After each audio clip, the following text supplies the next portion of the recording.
Hey everyone, it's Presley at ActOutGames.com here, and today we're doing sort of Presley's perspective on current events. Yeah, that's right.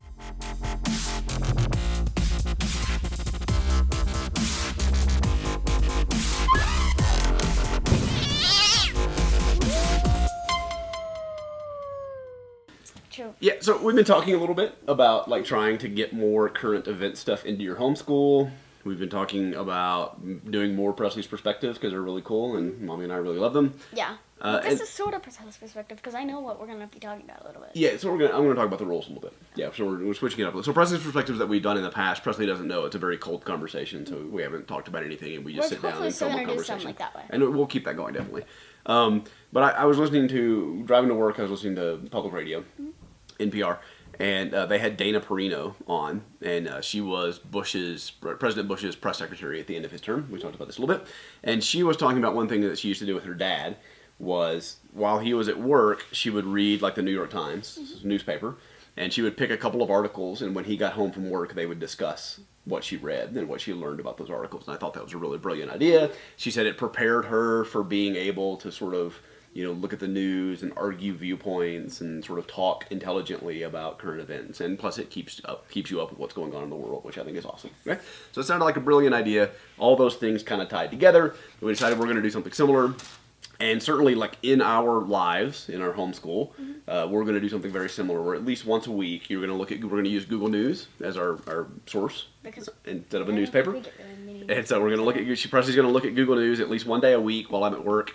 And she will pick a couple of articles that she thinks are interesting. I'll pick a couple that I think are interesting. We may also sort of pick like the top, whatever the first article is. We have to talk about that one so that we're not just kind of picking and choosing the things that we want, right? Or the most popular, like down at the bottom. I'll show you kind of where the sections are. But so we'll do that, and then Presley and I will sit and have this conversation about sort of current events and what we read and what articles we liked or thought were interesting. And since we're shooting this on a Friday, I just got back from my little homeschool co-op thingy bob. Yeah. So I might say a few things that might have happened there to incorporate a little bit. Like if there's something that's related. Anything you can tie in. Like any time. Like that's how like you interpret current events, right? Is that you apply them to your experience or your past experiences. Yeah. Well, since we were talking about newspapers, we're doing forensic science. Oh, awesome. So we just did something where there's this person who took the little letters out of 3 newspapers and made a ransom note. Except it was in Spanish. Okay. So right. So they just glued letters all together. Yeah. So we had to go and we looked at all the different kinds of paper, and we identified which fonts they used on the paper. Cool. And then we had to look and see which people got those papers. Who got the subscriptions to those papers and stuff? Yeah. So I don't know. I've seen that in movies a lot. I don't know if people used to actually do that. Like kidnappers used to do that with ransom notes. But it certainly is it's a trope. Like when we were talking about tropes last night, that's definitely a trope. Is the cutout newspaper ransom letter. So yeah, you'll see that a lot. That's cool. Yeah, that's cool. So. We're going to do it in our lives, like I said, and we're going to record a bunch of them. I don't know how frequently we'll actually record them and post them. We're going to play around with it, so for a few weeks we'll probably have these conversations on camera. If you guys like this, let us know. Post in the comments if you learn anything. And if you have a take on what we talk about, then we'd love to hear your take, too, on the current events. Okay? So why don't you go first? Tell me your first article you want to talk about. The first article I want to talk about... well, let's just say there's this experiment that I watched a video on.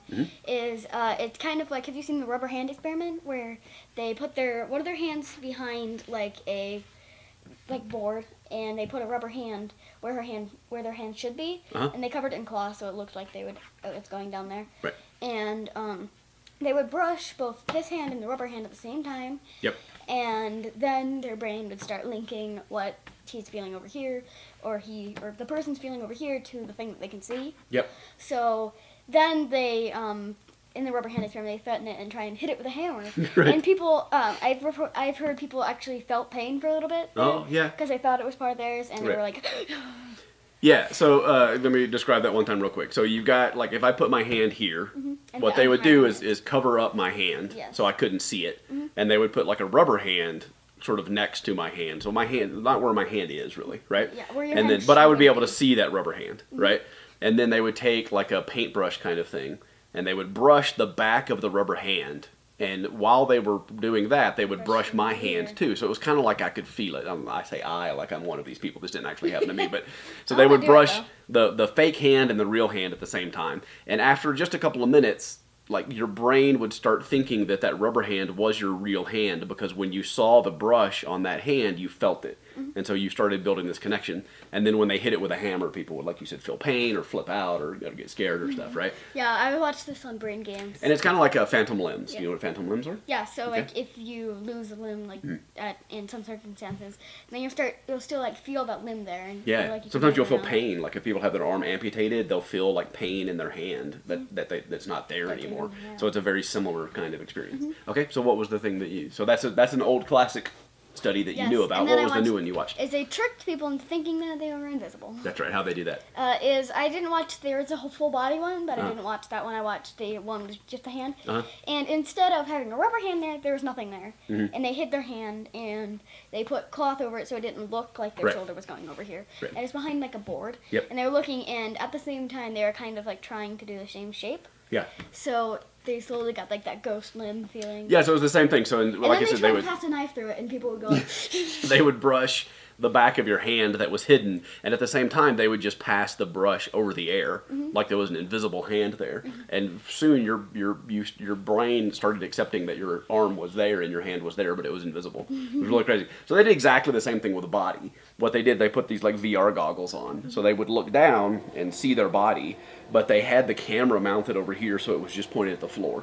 So when they looked down, they would just see what that camera was showing, which was empty space in the floor, right? And then what they would do. Which is actually a lot like there used to be an Oculus in the library. Yeah. And there's this roller coaster game, and you look down, your body's invisible. Yeah, same thing. So So you it would gave look me down. the same weird thing, like. Well, no, but they did the same. They had to do the same thing where you would look down, and what they would do is over there where the camera was pointing down at the ground, they would have the paintbrush come in and like swipe an empty space, and when they did that, they would do the paintbrush on your belly. And so it was exactly the same thing to how your arm was lining up. And so you would start suddenly thinking that your body was invisible. And the same thing when they put a knife kind of in that space, people's heart rates would go up and they would kind of freak out and stuff. Yeah, so a really cool experiment. But what the interesting thing that ties into me was our conversation with Brian and Baxter at Starfest, right? Because they're paranormal investigators, and there are these people who experience all of these really amazing like paranormal experiences. But sometimes it's just brain. Well, and that shows you how easy it is for your brain to be fooled. And like you really think that your arm's there and they just hit your hand with a hammer. But it didn't happen. Like your brain's fooled. And people think that they have all of these experiences that they don't really have. And even though they sincerely believe them, like I don't think that everybody who thinks that they've had this experience is a charlatan and is ripping people off and lying about it. I think most of them really believe that experience happened to them. But I think that a lot of times it's your brain playing tricks on you. So that's a good article. Good pick. All right, I'll do one. Ready? Yeah. All right, let's see how long we're going here. Oh, we're doing fine. All right, so mine was, there were two that I want to talk about. Let's talk about the drone strikes. So this is more sort of news, right? So there was, we talked about this a little bit. A drone, when I'm talking about the drone strikes, what we're talking about is that the U.S. military has started using these aerial drones, which are really just unmanned aircraft. So the pilot is sitting in a building in Colorado here somewhere probably, and is flying an unmanned plane over somewhere in Afghanistan or Iraq. And so originally they were doing like reconnaissance. They were flying around and they were kind of looking and trying to find convoys of bad guys. And when they would find a convoy, they would radio a pilot in a plane somewhere to come blow up that convoy, right? And so what they've switched to now is they've actually mounted rockets on those drones. And they're using those drones to just, when they see something they want to blow up, they go blow it up from the drone itself, right? And so that's been sort of controversial. Weird. It's been very controversial, right? For some reason, like people are really against these drone strikes. And what happened, the reason it's in the news again recently, is we found this building and it had a bunch of terrorists in it, and so we blew it up with a drone, and it turned out that there were also two hostages that were in there, an American and an Italian maybe, I can't remember the nationality of the other guy, but there were two hostages that were being held there, and obviously we didn't know they were being held there, and we blew up the building with a drone, and it killed the two hostages. And so people are again sort of up in arms and arguing about these drone strikes. And so the debate is, I think, so this is my opinion, and again, this is a place I'd love to hear from you guys. But I think it's similar that people are against the drone strikes because it's shorthand for something else. Like, I don't think they're actually against the drone strikes themselves. I think they're against something else. And it's similar to people who are against like GMO food, right?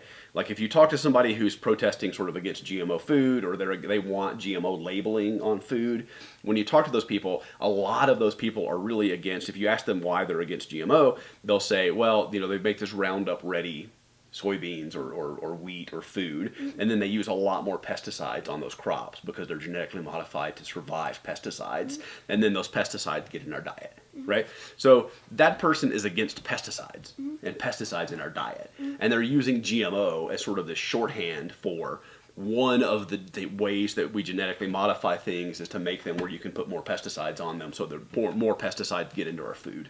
But what they're really worried about is pesticides. That's not everybody. There are certainly people that have other concerns about GMOs, but I think it's really common to be worried about the pesticides. Okay? So it's somebody who really, if they're being exact in what they're saying, they're against pesticides like Roundup and making it into our food and into our digestive system, which is a perfectly legitimate complaint. It's just not what they're saying. They're saying they're against GMOs. So I think it's very similar when you talk about the drone strikes.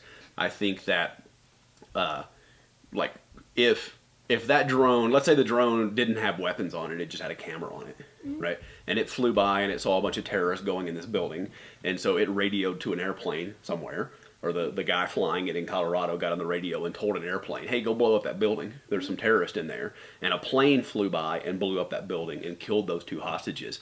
Like, I don't really see what the difference is. Like, I don't see why it's significant that it was done with a drone versus done with an airplane. Yeah. Right?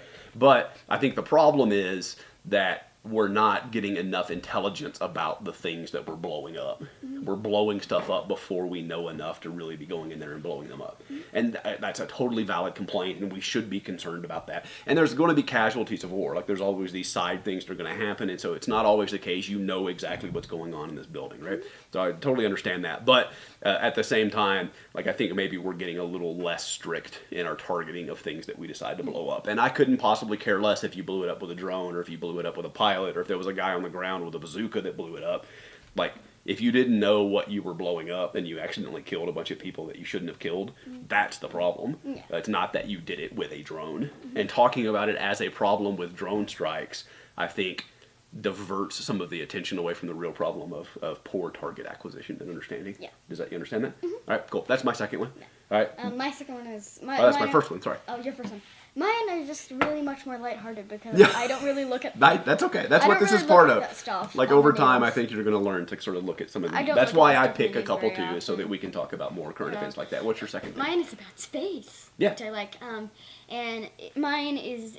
It was, when I was looking at this, it was the Hubble Space... Yeah, just yesterday maybe. Not the Hubble Space Program, the Hubble Space Telescope's Yep. 25th anniversary. I'm getting Hubble Telescope and Kerbal Space Program confused right now. Hubble Space Telescope's 25th anniversary, and they show these really amazing pictures of stuff in space, which is just really fascinating to me. I like seeing pictures of space. It's really fitting after, again, Starfest, we talked to Dr. Stern and to Carolyn Peterson and learned a lot about the New Horizon program, and Carolyn Peterson worked with imagery from the Hubble. She said the Hubble was her favorite thing in space, in fact. So it's actually really timely. I didn't know that was coming up, and I really remember. So this is, we'll tie this together a little bit too. All right, why don't you go ahead and talk a little bit. One of the questions that we were going to ask Dr. Stern about the differences between when I was a kid. Oh yeah, because when he was a kid, he knew all the astronauts' names, and this wasn't just him, this was like everyone in school. And they would show the launches of the planes, Shuttles. of the shuttles on TV, and everyone would gather and have an assembly and watch it, which I would imagine is pretty cool. Like It was super cool. Like getting out of your least favorite class, Yeah, right. and you would get to watch stuff go to space. Yeah. And it must have been really awesome and you would see them launch, and I seriously wish this happened today. Like, we would just take a break from one of our classes and go watch something go to space, which would be really cool. Yeah, people don't do it anymore, right? I mean, it's not the same as it was when I was younger. And it's not, like, I thought for a little while when I first started thinking about it, I thought maybe it's not as cool now. Like, it's kind of old hat. But, I mean, you look at, like, what SpaceX is doing and their launches and New Horizons and the photos coming back from Pluto and stuff. There's still really awesome... Photos coming back from Pluto, really. There's really awesome stuff going on, right? But for some reason, the kids aren't as into it as they were when I was a kid, and you're not watching it in school and stuff. I don't think that's... What was one of the things that we said? That maybe the cause of that? Is there was a plane... Shuttle. And why am I calling these planes?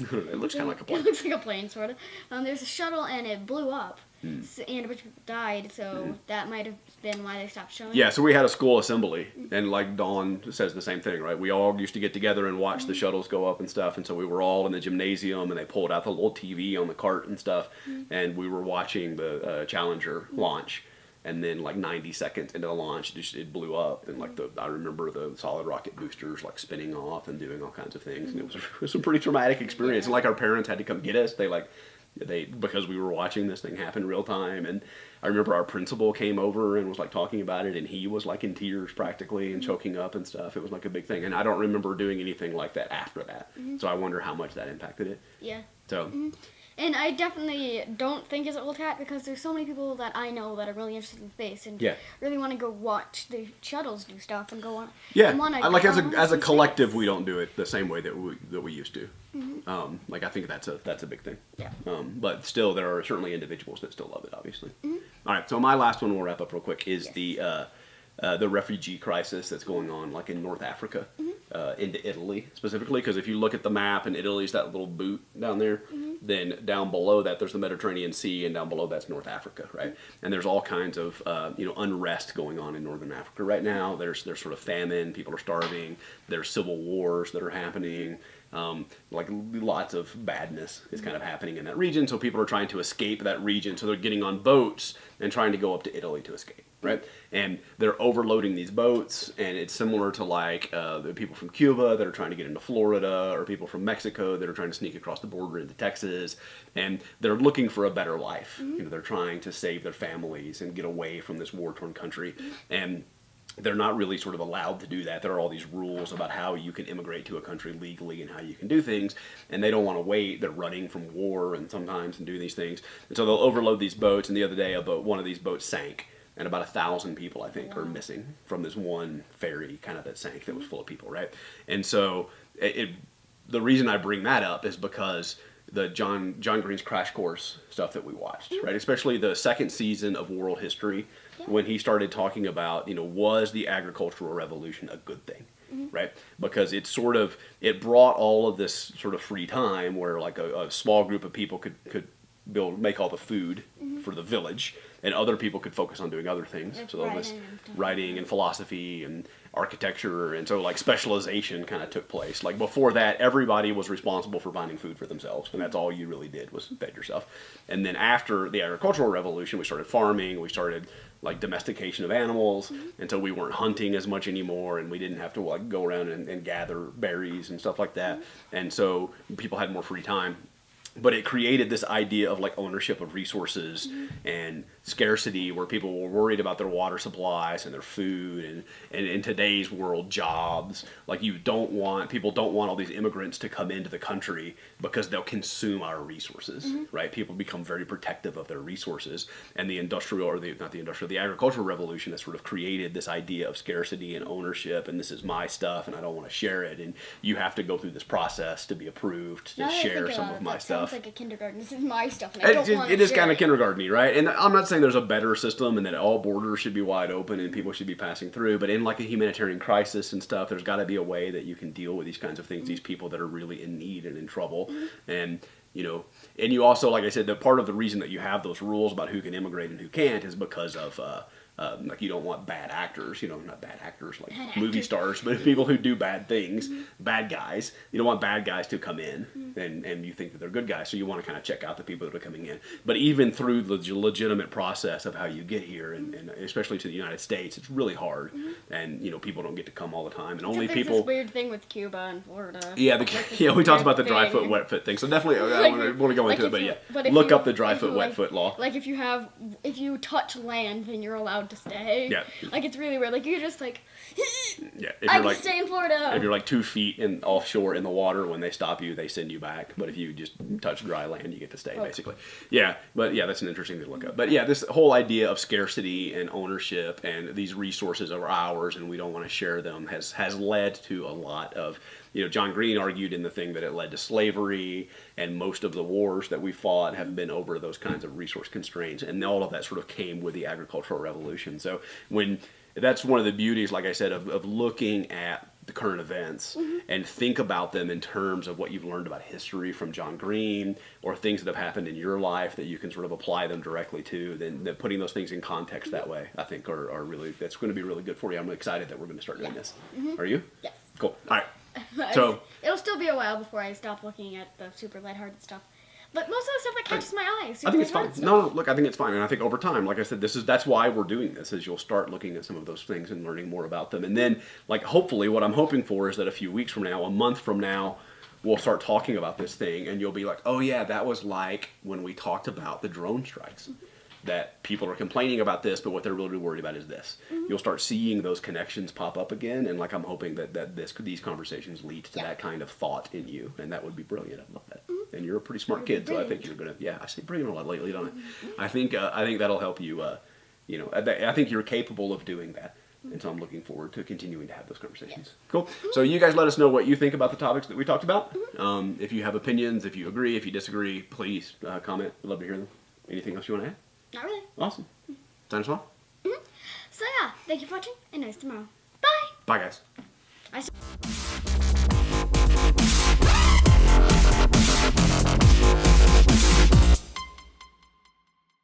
It's time to press the subscribe button. Subscribe button. Subscribe button. Subscribe.